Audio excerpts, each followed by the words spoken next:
All right. Well, it's game week. Finally here.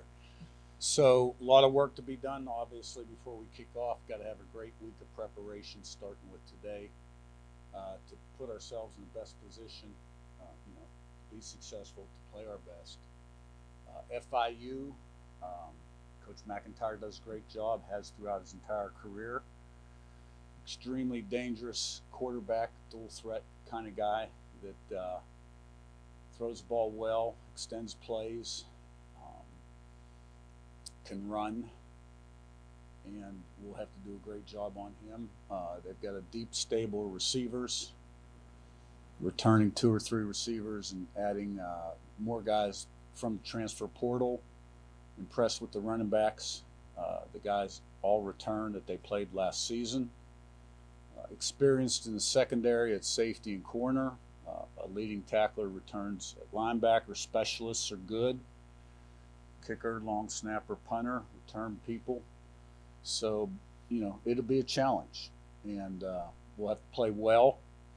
And, I want to see us play fast and physical and cut out some of the, mistakes we made in the first 2 scrimmages, penalties, misassignments, things of that nature, but also play smart, disciplined, and poised.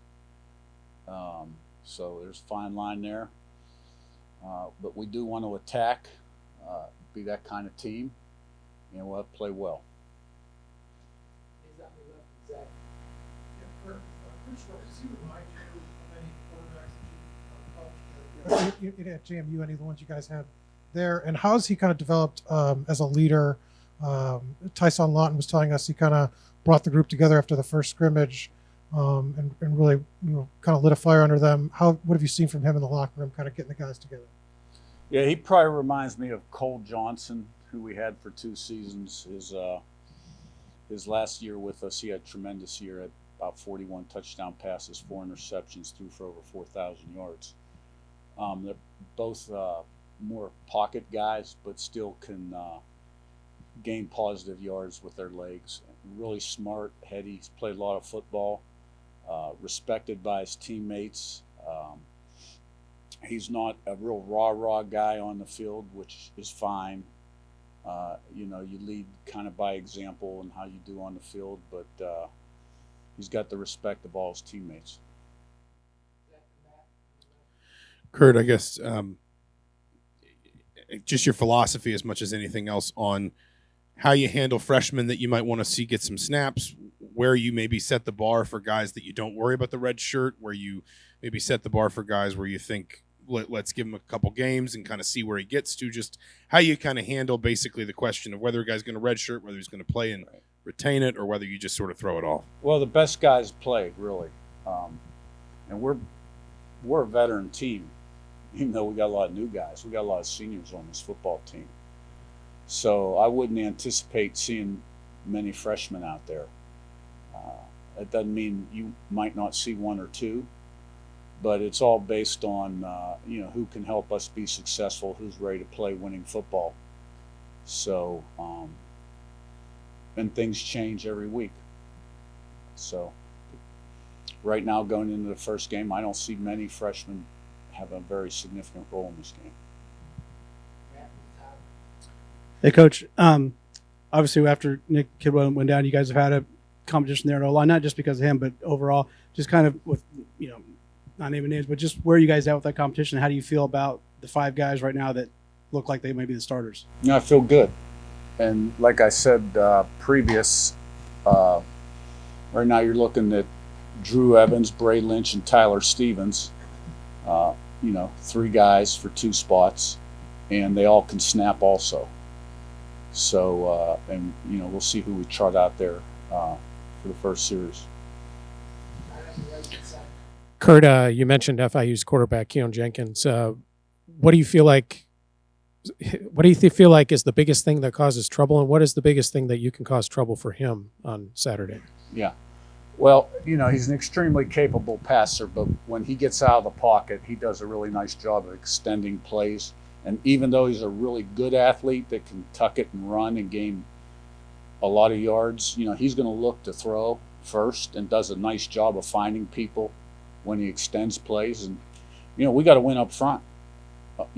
Our defensive line, and we got to put pressure on him and keep him in the pocket, and not give him much time to throw. We got to get to him, and we need a game from our D line. Yeah, Curt, how with this first game of the season, how much do you kind of see this as an opportunity to set the tone for what this era of Indiana football will look like? I don't look at it that way. This is the opponent. I'm spending every second of my day with a sense of urgency, trying to help put us in the best position to be as good as we can be. And that's how we look at things as coaches, I think, across the country. Coach, we know that you're a process-oriented guy. I'm curious what the process looks like now that it's a game week. You're away from fall camp. How do the meetings go? When does preparation start for next week's opponent? All things like that. Yeah, well, all eyes are on this opponent and today. And, typical in season, I was up at 4 a.m. and in the office before 5. And, we'll have a light practice tonight. And then tomorrow is first and second down and punt return. And then Wednesday's third down, and Thursday's red area and goal line, 2 minute. And, the mornings and afternoons are spent preparing for those situations, and we put it all together. Hey, Coach. Yeah, Omar Cooper been mentioned as a guy, a potential breakout guy, to use the generic phrase. Those of us saw him a lot in high school, saw the potential that was there.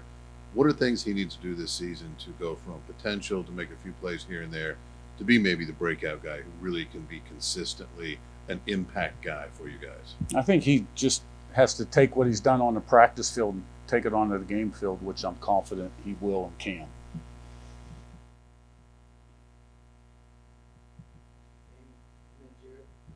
Yeah, I want to say I think we had Shanahan in here a few weeks ago. We had Walker, we had Lawton, who each mentioned this winning mindset that you have. What kind of shaped, your specific mindset? And, again, for a team that's won, I want to say 9 games the last 3 years, how have you maybe approached trying to, add that here in the culture here? Well, I think that's well documented at this point, but, we came in and changed the roster, and then you got to change the way people think, the mindset, the culture, the identity of your football team. And I think we've made progress, but you really can't measure it till you play. And then every week, chapter 1 of a 13-page book. So I'm excited to see us play. We do have a lot of work to do before we kick it off. And I'm confident in this team. You guys have a few cornerbacks down. Do you feel like you have a good grasp of the kind of rotation going into the season opener? We really don't have a few down. We had one miss some practice time in fall camp, and he's mending very quickly. So we anticipate being close to full strength. Curt, you've been a part of multiple rebuilds and reboots. Going into this week, I know you'll know a lot more after you play, but how do you feel about your offense now as comparative to other places where you've gone into that first game? I feel good about our offense. We have a lot of veteran players. We have a veteran quarterback. And, I think we have a chance to be good offense and defense and special teams. And, but as a coach, you've always got concerns too. I've never had a team I didn't have concerns about something. But my focus right now is on preparing these guys and help them be as successful as possible Saturday. And, I feel good about the pieces we have in place. We've talked before about how small the margin of error is once the season starts. What aspects through fall camp have you seen lessen that margin, and what parts do you think this week really need some work? Well, I think we were more consistent in practice as camp went on. We weren't an up and down team. We still have to more consistently get everybody doing what they're supposed to do, assignment-wise, technique-wise. But, part of that is the challenge of camp too, because you install everything. So the plate is very heavy. Now, you get into the first game and that plate will lighten up a little bit, and you want to free them up from thinking too much so they can play fast and let their ability take over. What have you learned from previous stops along the way, or previous new jobs, that has helped you make this transition as smoothly as possible? What lessons have you previously learned to help you this year? Well, I think you just, in every area that matters, leadership, recruiting, development, retention, managing staff, messaging, how to practice, game day philosophy. I think every year you do this, you get a little better. You learn lessons. So, this is my 42nd year, I think, in this business. And so there hasn't been much I haven't seen, but I'm sure something will come up one day that I haven't yet. Hey, Coach. Lou Friedman from the Seymour paper. You mentioned getting up at 4 in the morning and going to the office by 5. How late are you staying? We'll get off field tonight about 8:15. So it's a long day. Yeah. Has the pace been that way pretty much since you landed in December? You've been going about 1,000 miles an hour, it seems like. Oh yeah, and December was very much that way. But we've got some rest banked right now, coaches and players. So we should have a full tank heading into this week.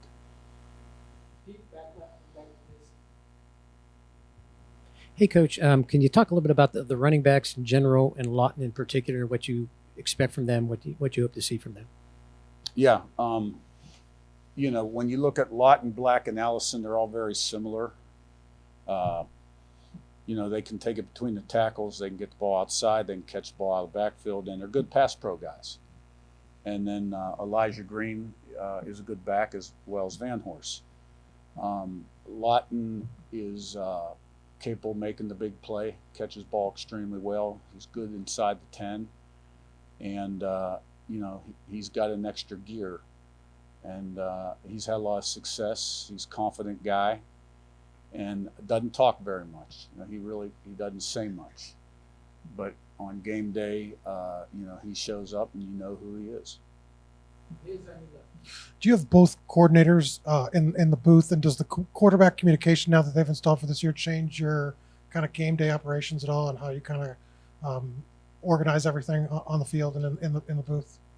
Yeah, in the past we've had Mike up in the booth and Brian's been on the field, still talking through what we'll do this year. I have a pretty good idea what we'll do, but the game day communication can change things somewhat.